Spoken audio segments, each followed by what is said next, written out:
What's up, YouTube? Welcome back to my teeny tiny little channel, and I am back on the 308. I finally have parts. Look at that. It took forever, but stuff is here. However, I might have the wrong throwout bearing because this does not look the same, so I got to figure that out. I thought this piece pressed out and pressed into the new one, but something looks off, so I'll figure that out. First thing I have to do is pop out that crank seal and get that replaced. There we go, that looks correct, thank goodness. And then I'll get my pilot bearing in, and then I can start reassembling. So far so good. Disassembly, not horrible.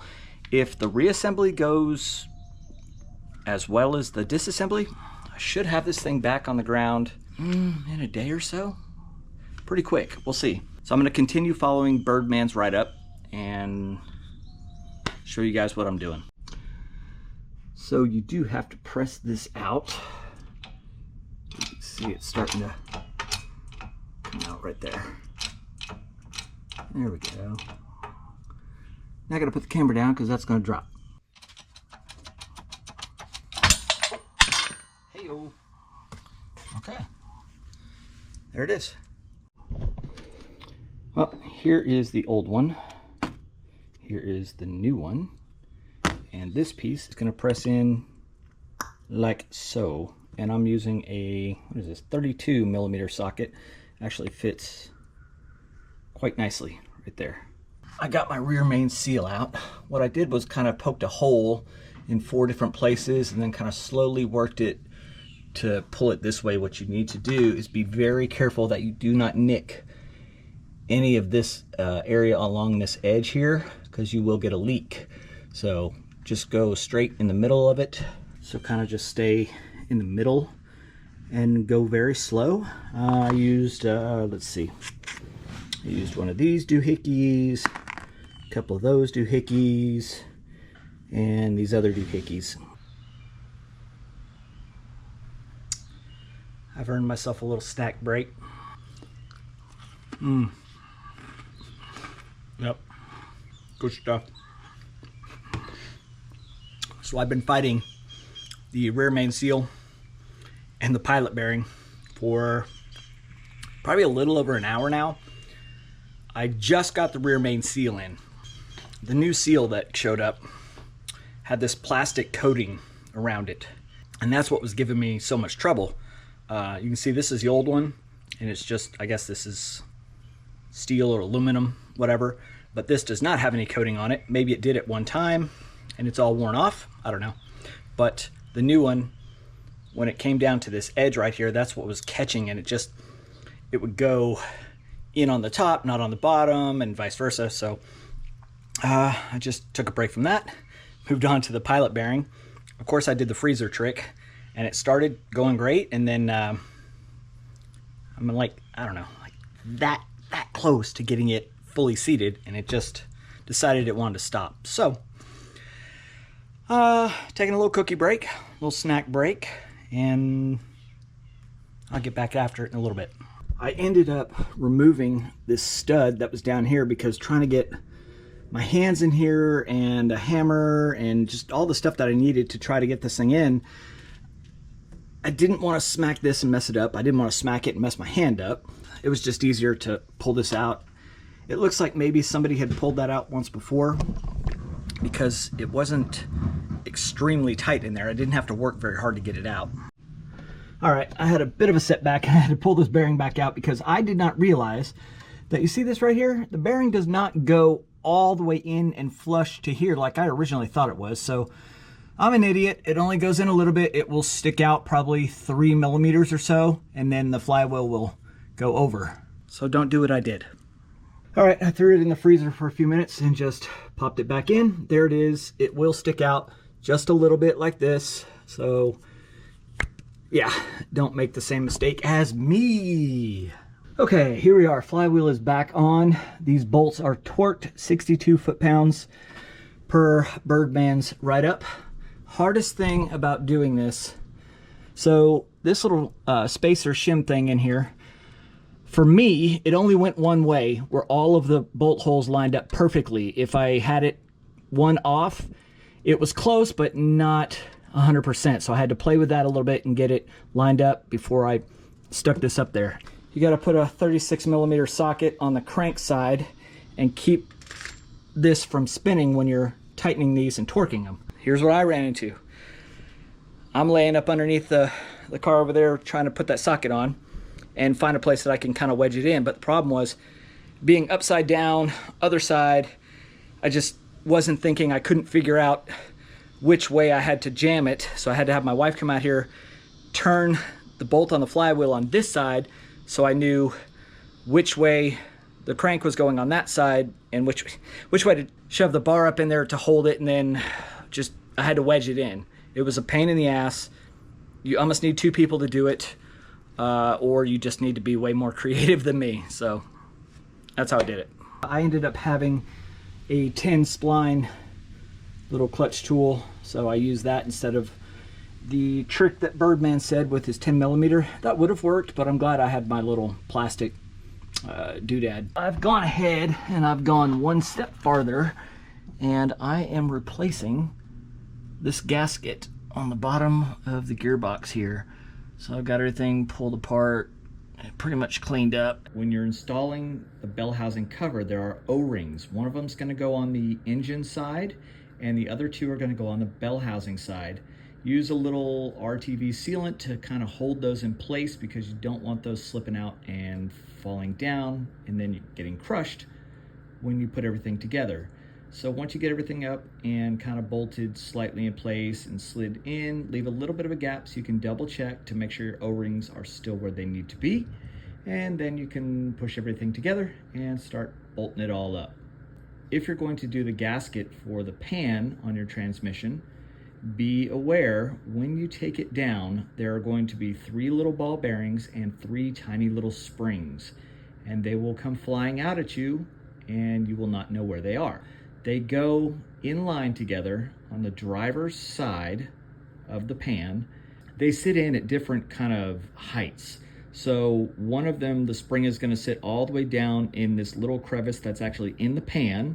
There's a space that's kind of hollowed out for it, and then your ball bearing will go on top, and then the next one goes next to it, pushed up in, and the other one goes next to that one, pushed all the way up in. And the trick is to keep that ball bearing on the spring as you slide everything up in there and keep it together. Put a little dab of grease on that ball bearing and spring, and that'll kind of hold it together.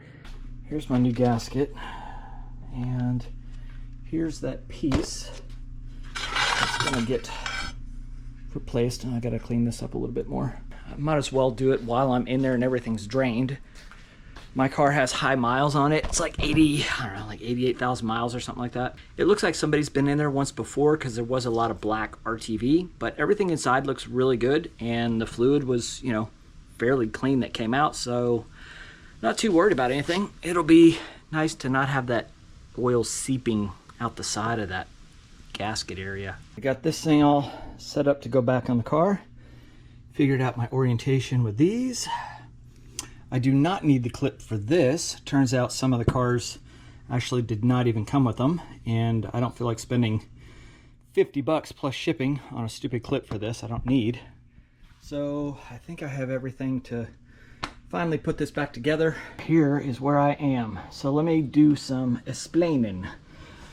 I went ahead and put my entire bell housing on just to test fit it without the throwout bearing and none of the nuts or anything like that. I just want to make sure it was going to slide on and the shaft was going to line up. I wouldn't have any issues. Once that was done, I took it back off. My fuel line down here was kind of hanging me up, so I ended up pinching the line and undoing it from my fuel filter and just putting it down here out of the way. That actually helped a lot because when you're trying to get this thing up, there's not a lot of room, and sometimes the edge of that will catch your fuel line there, and it's just a pain in the ass. So, of course, none of these were in the way or attached. I just did that. Something I will say, when you put the bell housing on for the final time, go ahead and put these 3 bolts, this one, that one, and the one up here right there. Put those in and get those started before you start tightening any of these nuts anywhere else. get those started, because mine, it seemed like it was a little tweaked and I couldn't get the threads in, so I backed off the nuts a little bit and did those first and went right in, no problems. Now I'm just going to work on reassembling the front here, and then I should be ready for fluid. I wish I could have had a camera somewhere in here to kind of film this, but there's just no room and there's no angle that you would even be able to see what I'm doing and understand it. So follow Birdman's pictures, take whatever you can from this video that's helpful as I explain, you know, some of the stuff that I've run into and what made it easier for me. And between the two, should be an easy process. Bottom nut's on, I just got to peen both sides. What I think happened and why mine was not torqued so tight was, if you have a long torque wrench like this and your car is not up very high like mine, there is not enough room. So you have to use extensions. And even with the extensions, I was only able to get it out, I don't know, probably, I think somewhere right in here. And you can see I still had just a little bit of space. So I think whoever did this clutch before me was in a similar setup and was not able to get the car high enough off the ground that they could work down here and have enough swing on their torque wrench to torque that, or they just didn't know what they were doing. To do this, you need to put the 36mm socket on the other side, on the crank side, on the front of the crank on the other side of the engine. Let me show you how I did this. So I came up with this genius idea.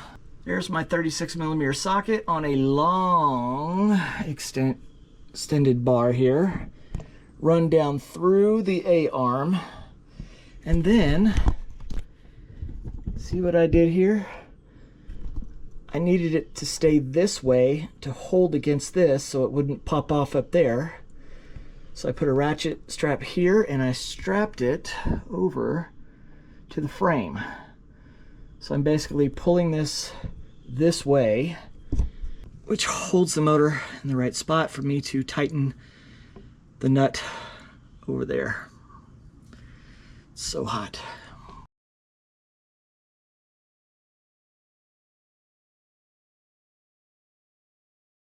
All right, everything is back together.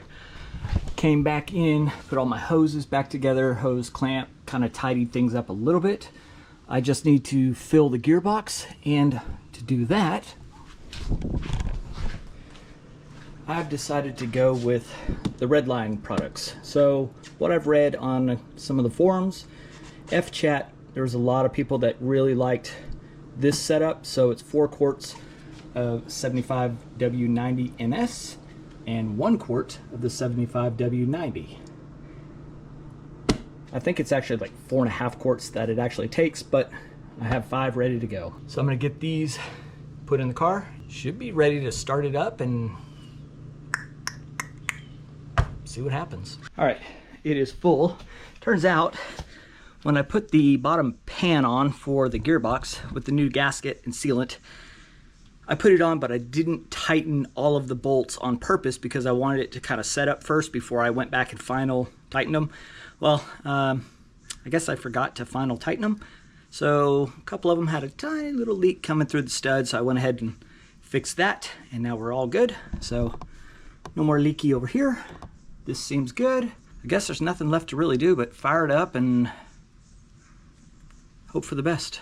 Well, I fired it up and let it idle for a little bit and kind of push through the gears.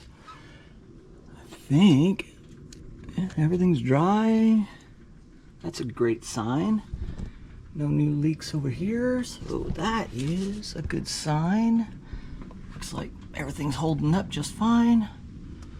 How about that? Man, I want to call it a WIN, but I don't know if I should say it out loud yet. I still have to take it down the road for a little test drive. So I guess I will just go ahead and put the inner fender back in and go do some wheelies. See what happens. This is the tube that connects from in here to that little tube for the air box. It needs to be cleaned up, and thankfully I have something that will do just the job.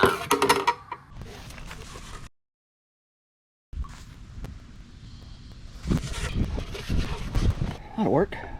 Go dry this thing off and get this back in the car.